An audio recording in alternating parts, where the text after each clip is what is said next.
Hi hello welcome back to our channel. ഇന്നത്തെ നമ്മുടെ യാത്ര കന്യാകുമാരിയിലേക്കാണ്. തമിഴ്നാട്ടിലെ ഒരു പട്ടണമാണ് കന്യാകുമാരി. ഇന്ത്യൻ ഉപഭൂഖണ്ഡത്തിൻ്റെ തെക്കേ അറ്റത്തെ മുനമ്പാണ് കന്യാകുമാരി. ബ്രിട്ടീഷ് ഭരണകാലത്ത് കേപ്പ് കൊമറിൻ എന്നാണ് അറിയപ്പെട്ടിരുന്നത്. വിനോദസഞ്ചാരത്തിന് അതീവ പ്രാധാന്യമുള്ള ഈ പട്ടണത്തിൽ മനോഹരമായ കടൽ തീരവും പ്രസിദ്ധമായ കന്യാകുമാരി ബാലാംബിക ക്ഷേത്രവും വിവേകാനന്ദ പാറയും സ്ഥിതി ചെയ്യുന്നു. ഏറ്റവും അടുത്തുള്ള പ്രധാന നഗരം കേരളത്തിൻ്റെ തലസ്ഥാനമായ തിരുവനന്തപുരമാണ്. സമുദ്രനിരപ്പിലാണ് കന്യാകുമാരി സ്ഥിതി ചെയ്യുന്നത്. അറബിക്കടലിൻ്റെയും ഇന്ത്യൻ മഹാസമുദ്രത്തിൻ്റെയും ബംഗാൾ ഉൾക്കടലിൻ്റെയും സംഗമസ്ഥാനമാണ് കന്യാകുമാരി. ഈ കൂടിച്ചേരലുകളെ ത്രിവേണി സംഗമം എന്നും പറയപ്പെടുന്നു.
കന്യാകുമാരി യാത്രികർക്ക് മറ്റൊരു ആകർഷണം ഇവിടുത്തെ സൂര്യോദയവും സൂര്യാസ്തമയവുമാണ്. ഇത് കാണുന്നതിന് വേണ്ടി ഒരു വാച്ചിങ് ടവർ നിർമ്മിച്ചിട്ടുണ്ട്. വളരെ മനോഹരമായ ഒരു കാഴ്ചയാണ് സൂര്യാസ്തമയം. പല വർണ്ണങ്ങളിൽ ആകാശം കാണാം. അത് കടലിനെയും കടൽ തീരത്തെയും ആ പ്രദേശത്തെ തന്നെ കൂടുതൽ മനോഹരമാക്കുന്നു. ഈ വാച്ചിങ് ടവറിൽ കയറണമെങ്കിൽ ടിക്കറ്റ് എടുക്കണം കേട്ടോ. എനിക്ക് കൃത്യമായിട്ട് ഓർമ്മയില്ല, ഒരു 15 അല്ലെങ്കിൽ 30 ആണെന്ന് തോന്നുന്നു ഇതിൻ്റെ ടിക്കറ്റ് നിരക്ക്. ഇതിൻ്റെ മുകളിൽ നിന്ന് നോക്കുമ്പോൾ കടൽ അതിമനോഹരിയാണ്. സാധാരണത്തേക്കാൾ കുറച്ച് ഉയരത്തിലാണ് ടവറിൻ്റെ ചുറ്റുമതിൽ നിർമ്മിച്ചിരിക്കുന്നത്. ആകാശവും അതിലേറെ മനോഹരിയാണ്.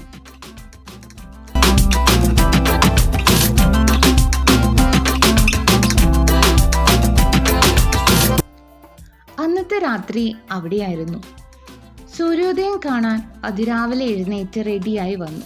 അപ്പോഴേക്കും ഒരു വില്ലനായി മഴയെത്തി. മഴയെന്ന് പറഞ്ഞാൽ ചെറിയ ചാറ്റൽ മഴ.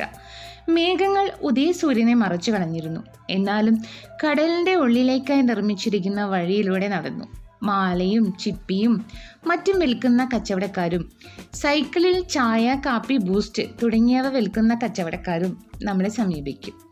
വലുതായൊന്നും കണ്ടില്ലെങ്കിലും ചെറിയ രീതിയിൽ കണ്ട് മഴയത്തുകൂടെ സമീപ പ്രദേശങ്ങളൊന്ന് കറങ്ങി നമ്മൾ അടുത്ത സ്പോട്ടിലേക്ക് പോയി.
500 മീറ്ററോളം അകലെ കടലിലായി സ്ഥിതി ചെയ്യുന്ന 2 പാറകളിലൊന്നാണ് വിവേകാനന്ദ പാറ.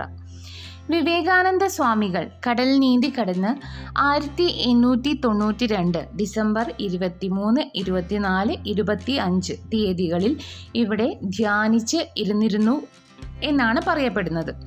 വിവേകാനന്ദ സ്വാമികളുടെ സ്മരണാർത്ഥം ശ്രീ മന്നത്ത് പത്മനാഭൻ പ്രസിഡന്റായും ശ്രീ ഏകനാഥ റാനഡെ സെക്രട്ടറിയുമായുള്ള വിവേകാനന്ദ പാറ സ്മാരക സമിതിയാണ് സ്മാരക നിർമ്മാണത്തിനായി പ്രയത്നിച്ചത്. 1970 സെപ്റ്റംബർ 2 അന്നത്തെ ഇന്ത്യൻ പ്രസിഡന്റായിരുന്ന ശ്രീ വി ഗിരി ഈ സ്മാരകം രാഷ്ട്രത്തിന് സമർപ്പിച്ചു.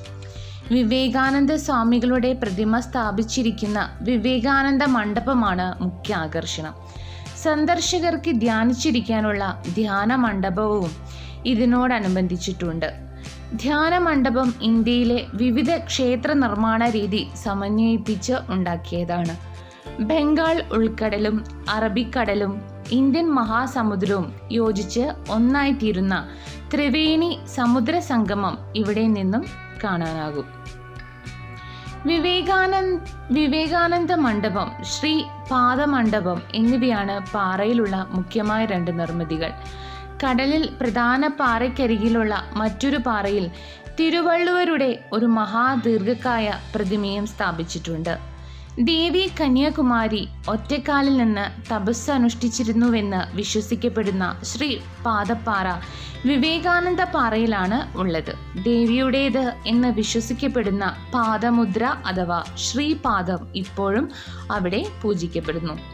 വിവേകാനന്ദ പാറയിലേക്കുള്ള യാത്ര ഫെറിയിലാണ്. ടിക്കറ്റ് എടുത്തു വേണം യാത്ര ചെയ്യാൻ. ഒരാൾക്ക് 75 രൂപയോ മറ്റോ ആണ് യാത്രാ ചിലവ്. കൃത്യമായി ഓർക്കുന്നില്ല. ഈ വീഡിയോ 1 വർഷത്തിന് മുമ്പുള്ള ഒരു വീഡിയോ ആണ് കേട്ടോ. നമ്മൾ പോയപ്പോൾ നീണ്ട നിര തന്നെ ഉണ്ടായിരുന്നു ടിക്കറ്റ് എടുക്കാനും ഫെറിയിൽ കയറാനും. വിവേകാനന്ദ പാറ കണ്ട് ഫെറിയിൽ തന്നെ തിരിച്ചു വരാം. അതിന് പ്രത്യേകം ടിക്കറ്റ് ആവശ്യമില്ല.